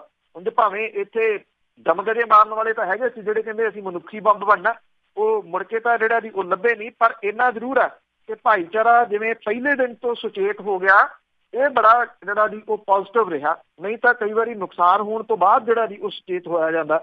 ਇਹ ਭਾਈਚਾਰੇ ਦੇ ਸੁਚੇਤ ਹੋਣ ਦੀ ਵਜ੍ਹਾ ਕਰਕੇ ਪੰਜਾਬ ਦੇ ਵਿੱਚ ਕਿਸੇ ਜਗ੍ਹਾ ਦੇ ਉੱਤੇ ਕੋਈ ਇਸ ਤਰ੍ਹਾਂ ਦੀ ਘਟਨਾ ਜਿਹੜੀ ਉਹ ਨਹੀਂ ਵਾਪਰਨ ਦਿੱਤੀ ਭਾਈਚਾਰੇ ਨੇ, ਜਿੱਥੇ ਕਸ਼ਮੀਰੀ ਜਿਹੜੇ ਵਿਦਿਆਰਥੀ ਚਾਹੇ ਪੜ੍ਹਨ ਵਾਲੇ ਨੇ ਚਾਹੇ ਕੰਮ ਜਿਹੜਾ ਜੀ ਉਹ ਕਰਨ ਵਾਲੇ ਨੇ, ਉਹਨਾਂ ਦੇ ਉੱਤੇ ਕਿਸੇ ਕਿਸਮ ਦਾ ਕੋਈ ਹਮਲਾ ਹੋਇਆ ਹੋਵੇ। ਦੇਖੋ ਉਹਨਾਂ ਦਾ ਕੀ ਕਸੂਰ ਸੀ ਜਿਹੜੇ ਪੜ੍ਹਨ ਆਏ ਸੀਗੇ। ਤੇ ਅੱਗੇ ਆਪਾਂ ਪੱਟੀ ਕਤਲਕਾਂਡ ਦੀ ਜੇ ਗੱਲ ਕਰੀਏ, ਉਸ ਦੇ ਵਿੱਚ ਬਿਰਸਾ ਸਿੰਘ ਬਲਟੋਹਾ ਦਾ ਨਾਂ ਆਉਂਦਾ ਆ, ਉਸ ਦੇ ਖਿਲਾਫ ਜਾਂਚ ਦੇ ਹੁਕਮ। ਉਹਦੀ ਪੰਜਾਬ ਪੁਲਿਸ ਨੇ 36 ਸਾਲ ਪੁਰਾਣੇ ਕਤਲ ਕੇਸ ਦੀ ਕਾਰਵਾਈ ਦੇ ਵਿੱਚ ਹੁਣ ਪੁਲਿਸ ਦੇ 7 ਅਧਿਕਾਰੀਆਂ ਦੇ ਵਿਰੁੱਧ ਵਿਭਾਗੀ ਜਾਂਚ ਦੇ ਹੁਕਮ ਦਿੱਤੇ ਆ ਜੀ। ਇਸ ਜਾਂਚ ਦੇ ਦੌਰਾਨ ਇਹ ਪਤਾ ਲਾਇਆ ਜਾਊਗਾ ਕਿ ਆਖਿਰ 1983 ਦੇ ਵਿੱਚ ਪੱਟੀ ਦੇ ਵਿੱਚ ਹੋਏ ਡਾਕਟਰ ਸੁਦਰਸ਼ਨ ਕੁਮਾਰ ਤ੍ਰਿਹਨ ਦੇ ਕਤਲ ਦੇ ਮਾਮਲੇ ਦੇ ਵਿੱਚ 2 ਵਾਰੀ ਅਕਾਲੀ ਵਿਧਾਇਕ ਰਹੇ ਵਿਰਸਾ ਸਿੰਘ ਬਲਟੋਹਾ ਦੇ ਵਿਰੁੱਧ 3.5 ਦਹਾਕਿਆਂ ਤੱਕ ਚਲਾਨ ਕਿਉਂ ਨਹੀਂ ਪੇਸ਼ ਕੀਤਾ ਗਿਆ। ਪੱਟੀ ਉਦੋਂ ਅੰਮ੍ਰਿਤਸਰ ਡਿਸਟ੍ਰਿਕਟ ਦੇ ਵਿੱਚ ਹੁੰਦਾ ਸੀਗਾ, ਅੱਜ ਕੱਲ੍ਹ ਪੱਟੀ ਤਰਨਤਾਰਨ ਡਿਸਟ੍ਰਿਕਟ ਦੇ ਵਿੱਚ ਪੈਂਦਾ। ਪੁਲਿਸ ਨੇ ਕਦੇ ਵੀ ਇਸ ਕਤਲ ਕੇਸ ਨੂੰ ਤਣ ਪੱਤਣ ਨਹੀਂ ਲਾਇਆ। ਜਾਂਚ ਦੇ ਹੁਕਮ ਇਸ ਵਰੇ 14 ਜਨਵਰੀ ਨੂੰ ਤਰਨਤਾਰਨ ਦੇ SSP ਦੇ ਵੱਲੋਂ ਗਠਿਤ SIT ਜਿਹੜੀ ਆ ਉਹਦੀ ਪੜਤਾਲ ਦੇ ਆਧਾਰ ਦੇ ਉੱਤੇ ਦਿੱਤੇ ਗਏ ਆ। ਤਰਨਤਾਰਨ ਦੇ SP ਜਿਹੜੇ ਗੁਰਨਾਮ ਸਿੰਘ ਗਿੱਲ ਨੇ ਉਹ ਇਸ ਮਾਮਲੇ ਦੀ ਜਾਂਚ ਕਰਨਗੇ। SSP ਨੂੰ ਆਪਣੀ ਜਾਂਚ ਰਿਪੋਰਟ ਜਿਹੜੀ ਆ ਜੀ ਉਹ ਭੇਜਣਗੇ। SIT ਨੇ ਆਪਣੀ ਰਿਪੋਰਟ ਦੇ ਵਿੱਚ ਜਾਂਚ ਅਧਿਕਾਰੀਆਂ SH sub inspector Major Singh, Ramnath, Puran Singh, Sitaram, Gurvinder Singh, inspector Harbhajan Lal ਤੇ ਹਰਜੀਤ ਸਿੰਘ ਨੂੰ ਡਿਊਟੀ ਤੋਂ ਕੋਤਾਹੀ ਵਰਤਣ ਲਈ ਜ਼ਿੰਮੇਵਾਰ ਠਹਿਰਾਇਆ। ਅਣਪਛਾਤੇ ਵਿਅਕਤੀਆਂ ਦੇ ਵਿਰੁੱਧ FIR ਤਾਂ ਭਾਵੇਂ ਕਤਲ ਵਾਲੇ ਦਿਨ ਦਰਜ ਹੋ ਗਈ ਸੀਗੀ, ਪਰ ਵਿਰਸਾ ਸਿੰਘ ਬਲਟੋਹਾ ਦੇ ਵਿਰੁੱਧ ਚਲਾਨ ਪੇਸ਼ ਕਰਨ ਨੂੰ ਪੁਲਿਸ ਨੂੰ 36 ਸਾਲ ਲੱਗੇ। ਚਲਾਨ ਪੱਟੀ ਅਦਾਲਤ ਦੇ ਵਿੱਚ ਇਸੇ ਸਾਲ 1 ਫਰਵਰੀ ਨੂੰ ਕਾਨੂੰਨ ਦੀਆਂ ਵੱਖੋ ਵੱਖਰੀਆਂ ਧਾਰਾਵਾਂ ਦੇ ਅਧੀਨ ਪੇਸ਼ ਕੀਤਾ ਗਿਆ ਔਰ ਇਸ ਮਾਮਲੇ ਦੀ ਅਗਲੀ ਸੁਣਵਾਈ 13 ਮਾਰਚ ਨੂੰ ਹੋਣੀ ਹੈ। ਔਰ ਉਸ ਦਿਨ ਜਿਹੜਾ ਵਿਰਸਾ ਸਿੰਘ ਬਲਟੋਹਾ ਉਹਨੂੰ ਸੱਦਿਆ ਗਿਆ ਅਦਾਲਤ ਦੇ ਵੱਲੋਂ। 22 ਅਕਤੂਬਰ 1984 ਨੂੰ ਵਿਰਸਾ ਬਲਟੋਹਾ ਨੂੰ ਇਸ ਮਾਮਲੇ ਦੇ ਵਿੱਚ ਇੱਕ ਮੁਲਜ਼ਮ ਜਿਹੜਾ ਜੀ ਬਣਾਇਆ ਗਿਆ ਸੀਗਾ। ਇਸ ਕਤਲ ਕੇਸ ਦੇ ਵਿੱਚ ਉਦੋਂ ਪੱਟੀ ਦੇ ਮੋਹਨ ਸਿੰਘ, ਧਾਰੀਵਾਲ ਦੇ ਅਜੀਤ ਸਿੰਘ, ਧਾਰੀਵਾਲ ਦੇ ਹਰਦੇਵ ਸਿੰਘ, ਭੂਰੇ ਕੋਨੇ ਦੇ ਬਲਦੇਵ ਸਿੰਘ ਤੇ ਵਿਰਸਾ ਸਿੰਘ ਬਲਟੋਹਾ ਨੂੰ ਮੁਲਜ਼ਮ ਬਣਾਇਆ ਗਿਆ ਸੀ। ਹਰਦੇਵ ਸਿੰਘ ਦੀ ਗ੍ਰਿਫਤਾਰੀ 1 ਨਵੰਬਰ 1984 ਨੂੰ ਤੇ ਬਲਦੇਵ ਸਿੰਘ ਦੀ ਗ੍ਰਿਫਤਾਰੀ 15 ਨਵੰਬਰ 84 ਨੂੰ ਹੋਈ ਸੀਗੀ। ਔਰ ਬੇਸ਼ੱਕ ਵਿਰਸਾ ਸਿੰਘ ਬਲਟੋਹਾ ਜਿਹੜਾ ਜੀ ਉਹ ਆਪਰੇਸ਼ਨ ਬਲੂ ਸਟਾਰ ਦੇ ਦੌਰਾਨ ਕੰਪਲੈਕਸ ਦੇ ਅੰਦਰੋਂ ਗ੍ਰਿਫਤਾਰ ਕੀਤਾ ਗਿਆ ਸੀ, ਜੋਧਪੁਰ ਤੇ ਤਿਹਾੜ ਜੇਲ੍ਹ ਦੇ ਵਿੱਚ ਕੈਦ ਕਰਕੇ ਰੱਖਿਆ। ਪਰ ਪੁਲਿਸ ਨੇ 4 ਜਨਵਰੀ 85 ਨੂੰ ਇਸ ਕਤਲ ਕੇਸ ਦੇ ਵਿੱਚ ਵਿਰਸਾ ਸਿੰਘ ਬਲਟੋਹਾ ਨੂੰ ਭਗੌੜਾ ਅਪਰਾਧੀ ਐਲਾਨ ਦਿੱਤਾ ਔਰ ਉਦੋਂ ਬਾਅਦ ਉਹਨੇ ਇਸ ਕੇਸ ਨੂੰ ਨੱਪ ਲਿਆ। ਜਿਹੜੀ ਫਾਈਲ ਸੀ ਉਹ ਪੱਟੀ ਪੁਲਿਸ ਸਟੇਸ਼ਨ ਦੇ ਵਿੱਚੋਂ ਗਾਇਬ ਹੋ ਗਈ। ਵਿਰਸਾ ਸਿੰਘ ਬਲਟੋਹਾ 2 ਵਾਰੀ MLA ਬਣ ਗਿਆ, ਤੀਜੀ ਵਾਰੀ ਉਹ ਨਹੀਂ ਬਣ ਸਕਿਆ। ਉਹਦਾ ਪਾਸਪੋਰਟ ਵੀ ਬਣ ਗਿਆ, ਉਹਦਾ ਵੈਪਨ ਵੀ ਜਿਹੜਾ ਅਸਲਾ ਵੀ ਉਹ ਵੀ ਬਣ ਗਿਆ, ਸਾਰਾ ਕੁਝ ਹੋ ਗਿਆ ਔਰ ਪੁਲਿਸ ਰਿਕਾਰਡ ਦੇ ਵਿੱਚ ਉਹ ਠੀਕ ਠਾਕ ਜਿਹੜਾ ਜੀ ਉਹ ਰਿਹਾ ਔਰ ਉਹਦਾ ਨਾਮ ਜਿਹੜਾ ਜੀ ਕਿਸੇ ਮਾਮਲੇ ਦੇ ਵਿੱਚ ਬੋਲਦਾ ਨਹੀਂ ਸੀ। ਪਰ ਪਿਛਲੇ ਦਿਨੀ ਇੱਕ ਜਿਹੜੀ ਪੱਤਰਕਾਰ ਹੈ ਜੀ ਦਲੇਰ ਕੁੜੀ ਜਤਿੰਦਰ ਕੌਰ ਤੁੜ, ਉਹਨੇ ਇਹ ਸਾਰਾ ਮਾਮਲਾ ਜਿਹੜਾ ਜੀ ਉਹ ਕੱਢਿਆ, ਜਿਹਦੇ ਕਰਕੇ ਇਹ ਸਾਰੀ ਕਹਾਣੀ ਜਿਹੜੀ ਉਹ ਸਾਹਮਣੇ ਆਈ। ਚਲੋ ਦੇਰ ਆਏ ਦਰੁਸਤ ਆਏ, ਕਦੇ ਤਾਂ ਪਤਾ ਲੱਗਾ ਨਾ। ਅੱਗੇ ਅੰਬਾਨੀਆਂ ਦੀ ਜੇ ਗੱਲ ਕਰੀਏ ਤਾਂ ਉਹ ਵੀ ਬੁਰੇ ਫਸੇ। ਇਹ ਰਿਲਾਇੰਸ ਕਮਿਊਨੀਕੇਸ਼ਨ ਹੈ ਜੀ ਜਿਹੜਾ ਇਸ ਵੇਲੇ ਇਸ ਪੱਖੋਂ ਵੀ ਚਰਚਿਤ ਹੈ। ਜਿਹੜਾ ਰਫਾਲ ਡੀਲ ਹੈ, ਠੀਕ ਹੈ ਕਿ ਅੱਜ ਕੱਲ੍ਹ ਉਹਦਾ ਚਰਚਾ ਥੋੜਾ ਘੱਟ ਹੋ ਗਿਆ ਰਫਾਲ ਡੀਲ ਦਾ। ਉਸ ਮਾਮਲੇ ਦੇ ਵਿੱਚ ਜਿਹਦਾ ਨਾਮ ਜਿਹੜਾ ਉਹ ਬੋਲਦਾ ਹੈ ਕਿ ਉਹਨੂੰ ਇਹ ਕਾਂਟਰੈਕਟ ਕਿਉਂ ਦੇ ਦਿੱਤਾ ਗਿਆ। ਰਿਲਾਇੰਸ ਕਮਿਊਨੀਕੇਸ਼ਨ ਆਰਕਾਮ ਦੇ ਚੇਅਰਮੈਨ ਜਿਹੜਾ ਅਨਿਲ ਅੰਬਾਨੀ ਨੂੰ ਸੁਪਰੀਮ ਕੋਰਟ ਨੇ ਐਰਿਕਸਨ ਕੰਪਨੀ ਨੂੰ 550 ਕਰੋੜ ਰੁਪਏ ਦਾ ਬਕਾਇਆ ਨਾ ਦੇਣ ਦੇ ਉੱਤੇ ਜਿਹੜੀ ਅਦਾਲਤ ਦੀ ਮਾਨਹਾਨੀ ਦਾ ਦੋਸ਼ੀ ਮੰਨਿਆ। ਕੋਰਟ ਨੇ ਕਿਹਾ ਕਿ 4 ਹਫ਼ਤਿਆਂ ਦੇ ਵਿੱਚ 453 ਕਰੋੜ ਰੁਪਈਆ ਨਹੀਂ ਦਿੱਤਾ ਤਾਂ 3 ਮਹੀਨੇ ਦੀ ਜੇਲ੍ਹ ਹੋਊਗੀ। ਰਿਲਾਇੰਸ ਟੈਲੀਕਾਮ ਦੇ ਚੇਅਰਮੈਨ ਸਤੀਸ਼ ਸੇਠ ਤੇ ਰਿਲਾਇੰਸ ਇਨਫਰਾਟੈਲ ਦੇ ਚੇਅਰਪਰਸਨ ਛਾਇਆ ਵਿਰਾਨੀ ਨੂੰ ਵੀ ਦੋਸ਼ੀ ਮੰਨਿਆ ਗਿਆ। ਤਿੰਨਾਂ ਕੰਪਨੀਆਂ ਨੂੰ 1 ਹਫ਼ਤੇ ਦੇ ਵਿੱਚ ਸੁਪਰੀਮ ਕੋਰਟ ਦੀ ਰਜਿਸਟਰੀ ਦੇ ਵਿੱਚ 1 ਕਰੋੜ ਰੁਪਈਆ ਜਮ੍ਹਾਂ ਕਰਵਾਉਣਾ ਹੋਊਗਾ। ਨਹੀਂ ਕਰਵਾਉਣਗੇ ਤਾਂ 1 ਮਹੀਨੇ ਦੀ ਵੱਖਰੀ ਜੇਲ੍ਹ ਜਿਹੜੀ ਉਹ ਹੋਊਗੀ। ਇਹ ਤਿੰਨਾਂ ਨੇ ਅੰਡਰਟੇਕਿੰਗ ਦਿੱਤੀ ਸੀਗੀ ਕਿ ਰਿਲਾਇੰਸ ਗਰੁੱਪ ਦੀ ਜਿਹੜੀਆਂ ਜਾਇਦਾਦਾਂ ਨੇ ਉਹ ਵੇਚ ਕੇ ਐਰਿਕਸਨ ਨੂੰ 550 ਕਰੋੜ ਰੁਪਈਆ ਦੇ ਦਿੱਤਾ ਜਾਊਗਾ। ਪਰ 180 ਦਿਨ ਬੀਤ ਜਾਣ ਤੋਂ ਬਾਅਦ ਇਹ ਪੈਸੇ ਨਹੀਂ ਦਿੱਤੇ ਗਏ ਤੇ ਜਿਹੜੀ ਐਰਿਕਸਨ ਸੀ ਉਹ ਦੁਬਾਰਾ ਚਲੇਗੀ ਅਦਾਲਤ ਦੇ। ਅਦਾਲਤ ਕਹਿੰਦੀ ਜੀ ਇਹ ਕੰਟੈਂਪਟ ਆਫ ਕੋਰਟ ਹੈ। ਇਹ ਅਦਾਲਤ ਦੀ ਮਾਨਹਾਨੀ ਹੈ ਕਿ ਜਦੋਂ ਕਹਿਤਾ ਤਰੀਕ ਦੇਤੀ ਤੁਸੀਂ ਉਦੋਂ ਜਮ੍ਹਾਂ ਜਿਹੜਾ ਜੀ ਉਹ ਕਿਉਂ ਨਹੀਂ ਕਰਾਇਆ। ਹੁਣ ਇਹ ਜਿਹੜਾ ਜੀ ਇਹ ਕਿਹਾ ਜਾ ਰਿਹਾ ਹੈ ਕਿ ਅਸੀਂ ਆਦੇਸ਼ ਜਿਹੜਾ ਜੀ ਉਹ ਮੰਨਾਂਗੇ। ਜਿਹੜਾ ਉਹਨਾਂ ਦੇ ਵਕੀਲ ਆ ਉਹਨੇ ਇਹ ਕਿਹਾ ਕਿ ਰਿਲਾਇੰਸ ਗਰੁੱਪ ਇਸ ਆਦੇਸ਼ ਦਾ ਸਨਮਾਨ ਕਰੂਗਾ ਔਰ ਸਨਮਾਨ ਕਰਦਿਆਂ ਸਨਮਾਨ ਇਹ ਕਰਨਾ ਪੈਣਾ ਜੀ ਕਿ 4 ਹਫ਼ਤਿਆਂ ਦੇ ਵਿੱਚ 453 ਕਰੋੜ ਰੁਪਈਆ ਜਮ੍ਹਾਂ ਕਰਾਉਣਾ ਪੈਣਾ। ਬਿਲਕੁਲ ਜੀ, ਬਥੇਰਾ ਪੈਸਾ ਕਰਾ ਦੇਣਗੇ। ਬਹੁਤ ਬਹੁਤ ਧੰਨਵਾਦ ਜੀ। ਮਿਹਰਬਾਨੀ ਜੀ, ਧੰਨਵਾਦ ਜੀ, ਸਤਿ ਸ਼੍ਰੀ ਅਕਾਲ। ਸਤਿ ਸ਼੍ਰੀ ਅਕਾਲ ਜੀ। ਤੇ ਸਰੋਤੇ ਸਨ ਬਲਤੇਜ ਪੰਨੂ ਜੀ, ਸੋ ਸਾਡੇ ਨਾਲ ਜੁੜਦੇ ਨੇ, ਕਰਦੇ ਨੇ ਖਬਰਾਂ।